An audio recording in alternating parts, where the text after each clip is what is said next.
Everyone, आप सबका स्वागत है लाइफ साइंस कैफ़े में। हम पढ़ रहे हैं सामाजिक विज्ञान हिंदी में और उसका फर्स्ट चैप्टर है समानता।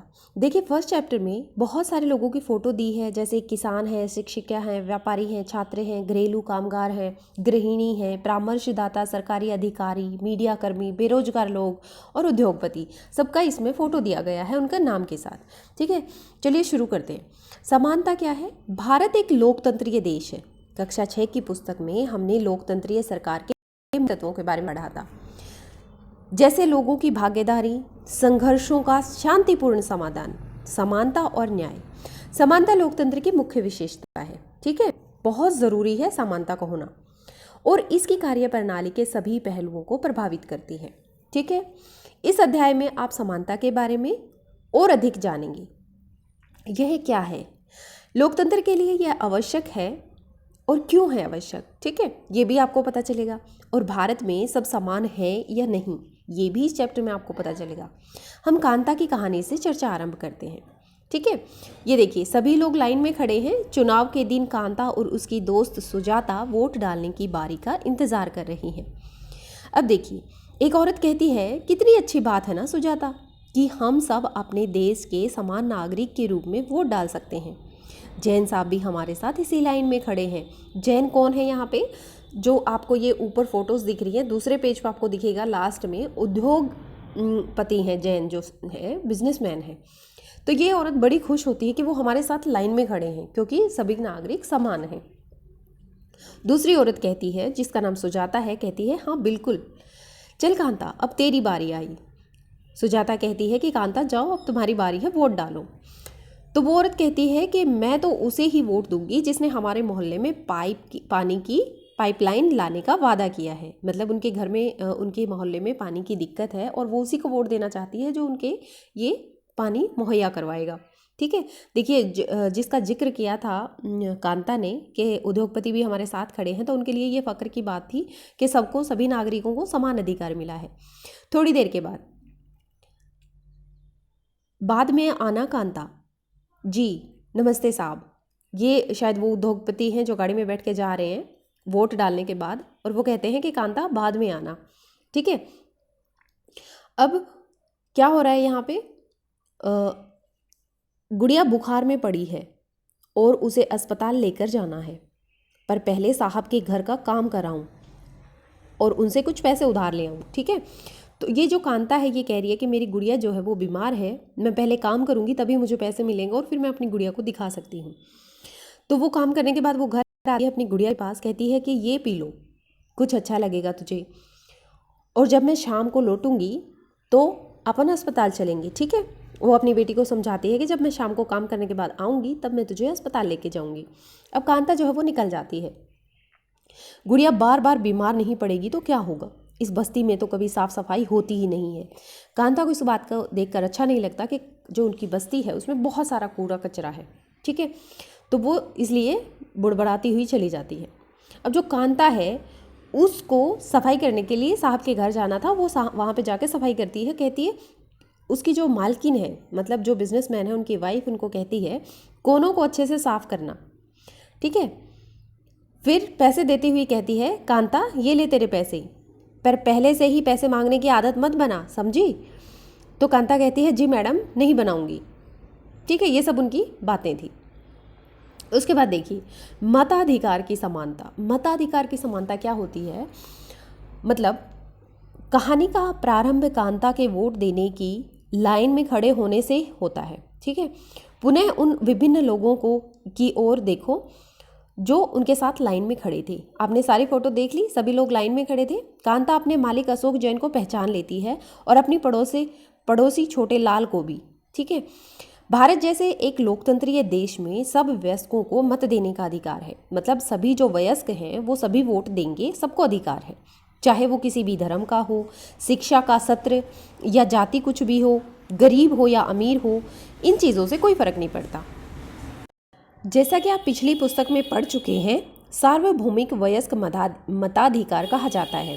ठीक है, इसे यूनिवर्सल एडल्ट फ्रेंचाइज कहा जाता है। ठीक है, सार्वभौमिक वयस्क मताधिकार, और यह सभी लोकतंत्रों का आवश्यक पहलू है। सार्वभौमिक वयस्क मताधिकार का विचार समानता के विचार पर आधारित है। समझ रहे हो, ये बहुत ज़रूरी है, आपको पता होना चाहिए कि सार्वभौमिक वयस्क मताधिकार क्या होता है। यूनिवर्सल एडल्ट फ्रेंचाइज कहते हैं इसे, और इसमें सभी लोगों को वोट देने का समान अधिकार होता है। तो ये समानता के अधिकार पर ही आधारित है, क्योंकि यह घोषित करता है कि देश का हर वयस्क स्त्री पुरुष, चाहे उसका आर्थिक सत्र या जाति कुछ भी हो, कुछ भी क्यों ना हो, एक वोट का हकदार है। कांता वोट देने के बाद बहुत उत्सुक है और यह देखकर बहुत खुश है कि अन्य सबके बराबर है, क्योंकि उन सबके पास एक ही वोट, उन सबके पास भी एक ही वोट है। ठीक है, जो कांता काम करने वाली औरत है, काम वाली बाई जिसे आप समझ सकते हैं, वो ये सोचकर खुश होती है कि सभी बराबर हैं। कम से कम इस लाइन में तो सब बराबर हैं, चाहे बाकी जगहों पे कोई बिजनेसमैन है या कोई डॉक्टर है या कोई प्रेस वाला है, लेकिन वो खुश है इस बात से। परंतु जैसे जैसे दिन बीतता जाता है, कांता के मन में समानता के वास्तविक अर्थ के बारे में शंका होने लगती है। ठीक है, क्योंकि सच्चाई तो कुछ और ही होती है, सब लोग बराबर तो नहीं होते। यह क्या बात है जिसने कांता के मन में शंका पैदा कर दी? आओ उसके जीवन की दिनचर्या देखें।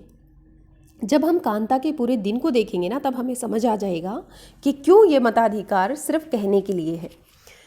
वह एक झोपड़पट्टी में रहती है और उसके घर के पीछे एक नाला है। उसकी बेटी बीमार है, परंतु वह अपने काम से एक दिन की भी छुट्टी नहीं ले सकती, क्योंकि उसे अपने मालिक से बच्ची को डॉक्टर के पास ले जाने के लिए पैसे उधार लेने हैं। ठीक है, और वो पैसे कब मिलेंगे? जब वो काम करेगी। घरेलू काम की नौकरी उसे थका देती है और अंततः उसके दिन की समाप्ति फिर लंबी लाइन में खड़े होकर होती है। सरकारी अस्पताल के सामने लगी यह लाइन उस लाइन से भिन्न है। ठीक है, जहाँ पर वो वोट डालने गई थी वो लाइन अलग थी और ये लाइन अलग है, जिसमें वह सुबह लगी थी, क्योंकि इस लाइन में खड़े अधिकांश लोग गरीब हैं। जो गवर्नमेंट हॉस्पिटल के सामने जो लाइन लगती है ओपीडी के सामने, उसमें ज़्यादातर गरीब लोग ही जाते हैं। जो अमीर लोग होते हैं वो प्राइवेट हॉस्पिटल्स में बिना लाइन में लगे ही अपना काम करवा लेते हैं और उसमें ज़्यादा दिक्कत भी नहीं आती, क्योंकि सरकारी हॉस्पिटल्स जो ऐसे होते हैं जिसमें कम खर्चा आता है और काम देरी से होता है, लाइन में लग के होता है, इसलिए उसको पता चल रहा है कि ये लाइन सिर्फ गरीब लोगों की है।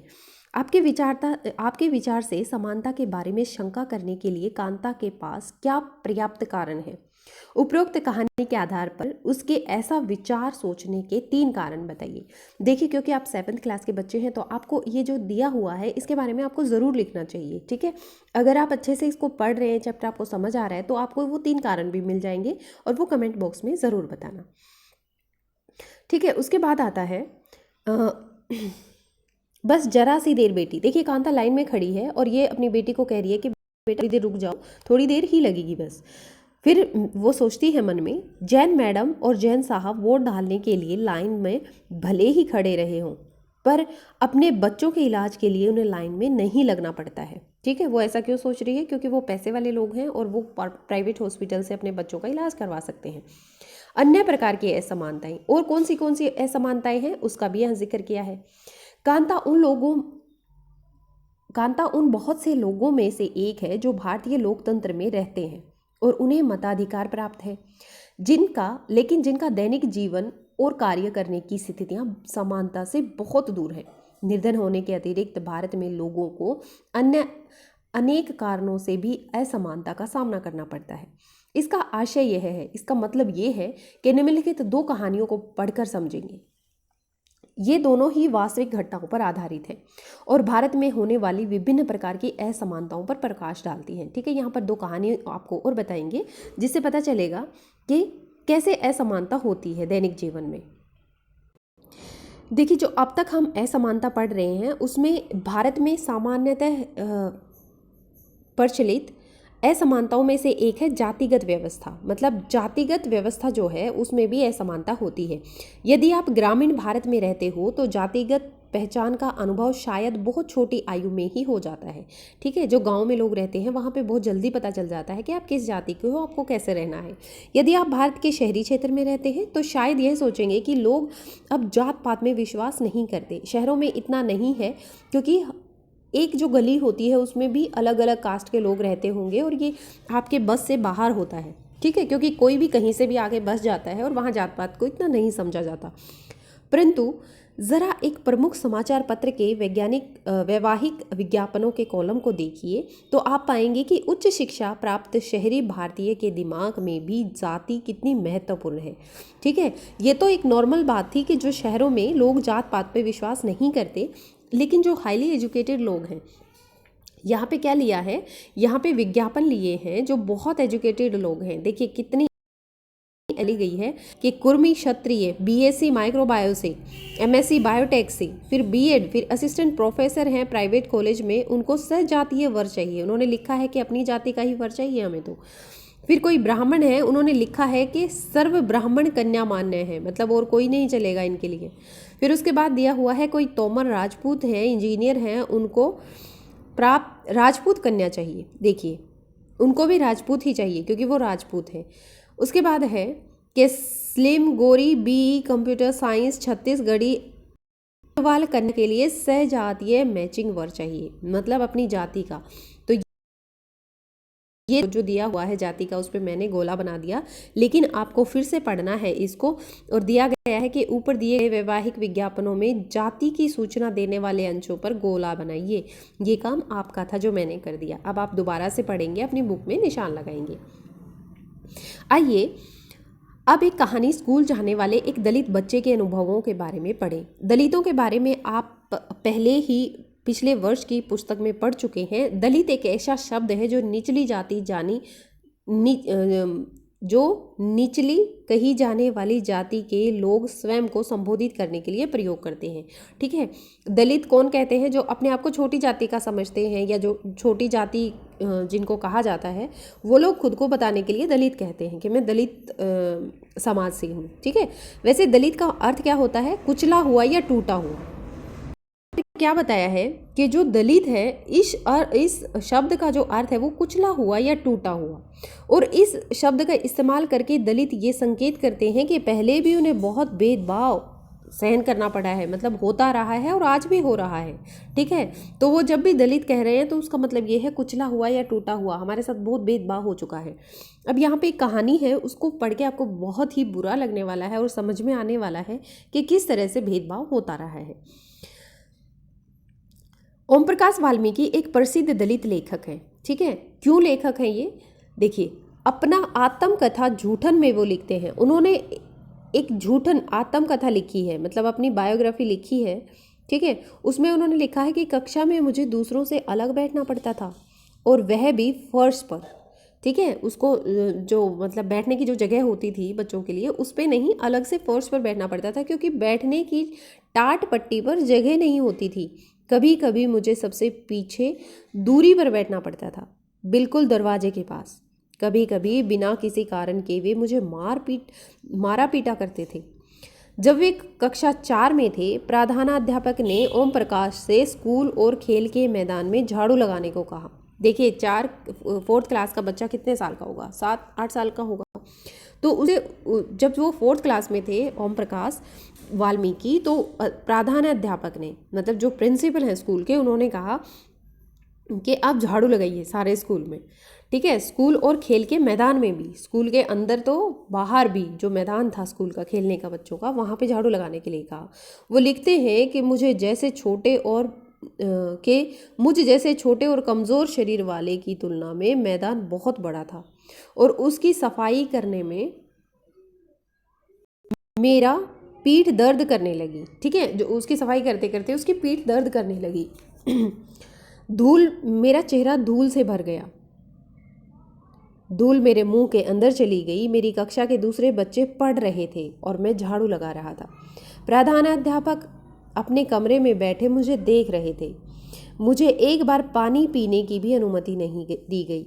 मैं दिन भर झाड़ू लगाता रहा। स्कूल के कमरों के दरवाजों और खिड़कियों से शिक्षक और लड़के यह तमाशा देख रहे। ओम प्रकाश से अगले 2 दिनों तक स्कूल और खेल के मैदान में झाड़ू लगवाई जाती रही, और यह क्रम तभी रुका जब उधर से गुजरते हुए उसके पिता ने अपने बेटे को झाड़ू लगाते देखा। ठीक है, उन्होंने शिक्षकों का साहसपूर्ण सामना किया और ओम प्रकाश का हाथ पकड़कर स्कूल से बाहर जाते हुए ऊंचे स्वर में सबको सुनाते हुए कहा, तुम एक शिक्षक हो, इसलिए अभी मैं जा रहा हूँ, लेकिन मास्टर इतना याद रखना, यह यहीं पढ़ेगा, इसी स्कूल में पढ़ेगा। और अकेला यही नहीं, इसके बाद और भी बहुत से यहाँ पढ़ने आएंगे।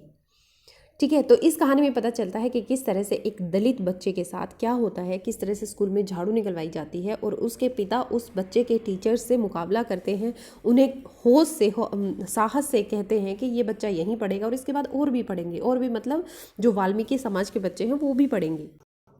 यहाँ पे देखिए ये वाली जो किताब है, यही झूठन, मतलब इसका नाम है, ओम प्रकाश वाल्मीकि ने इसको लिखा है। ओम प्रकाश वाल्मीकि की किताब झूठन का ये मुख्य पृष्ठ है। ठीक है, जो फ्रंट का पेज होता है वो है ये, जिसमें उन्होंने एक दलित बालक के रूप में बड़े होने के अनुभवों को लिखा है।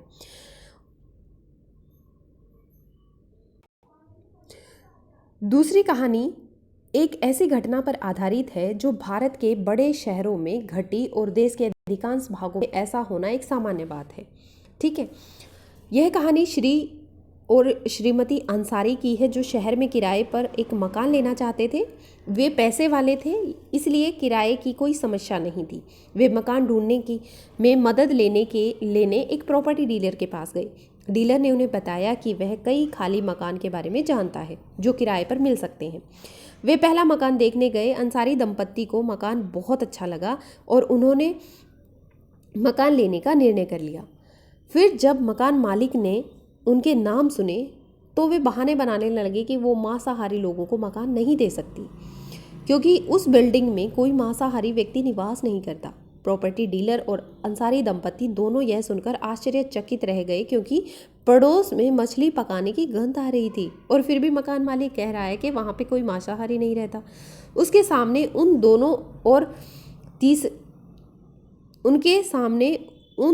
दूसरे और तीसरे मकानों में भी कोई पसंद नहीं आया। ठीक है, यहाँ पे पसंद आया था, ठीक है, दूसरे और तीसरे मकान भी, पर वहाँ पर भी यही बहाना दोहराया गया। अंत में प्रॉपर्टी डीलर ने सुझाव दिया कि वे अपना नाम बदलकर श्री और श्रीमती कुमार रखना चाहेंगे। अंसारी दंपत्ति ऐसा करने के इच्छुक नहीं थे। उन्होंने कह दिया कि हम अपना नाम नहीं बदलेंगे, हम अंसारी ही रहेंगे और अंसारी ही बताएंगे। इसलिए उन्होंने कुछ और मकान देखने का निश्चय किया। उन्होंने कहा कि चलो, इन्होंने मना कर दिया तो कोई बात नहीं, हम और मकान देखते हैं। अंत में लगभग 1 महीने ढूंढने के बाद उन्हें एक मकान मालकिन मिली, तो उन्हें किराए पर मकान देने के लिए तैयार थी। ठीक है, एक और मिली, वो तैयार हो गई कि चलिए ठीक है, मैं आपको मकान दे। आपके विचार में अंसारी दंपत्ति के साथ असमानता का व्यवहार क्यों किया गया? आपको वहाँ पे गंध आ रही थी वो मछली बनने की, और वो कह रहे थे कि यहाँ कोई मांसाहारी नहीं रहता, क्यों किया गया ऐसा? ठीक है, ये आपने मुझे कमेंट बॉक्स में बताना है। यदि आप अंसारी दंपत्ति जगह होती तो आपको रहने के लिए इस कारण जगह ना मिलती कि कुछ पड़ोसी आपके धर्म के कारण आपके पास नहीं रहना चाहते, तो क्या करते? ठीक है, अगर आपके साथ ऐसा होता तो आप क्या करते, ये भी बताइए। है जो ओम प्रकाश वाल्मीकि थे, आपके विचार से ओम प्रकाश वाल्मीकि के आप क्या समझते हो कि क्यों किया होगा? क्योंकि आप छोटे बच्चे हो तो आपको अपना ब्रेन स्टॉर्मिंग करनी है। ठीक है, अपने दिमाग में हलचल करनी है कि क्या वजह रही होगी। ठीक है, जैसे भी आपको वजह लगती है, रीज़न लगता है, तो वो आपको कमेंट बॉक्स में बताना है। अपने आप को ओम प्रकाश वाल्मीकि की जगह रखते हुए 4 पंक्तियां लिखिए कि उक्त स्थिति में आप कैसा अनुभव करते अगर आप के साथ ऐसा हो जाता।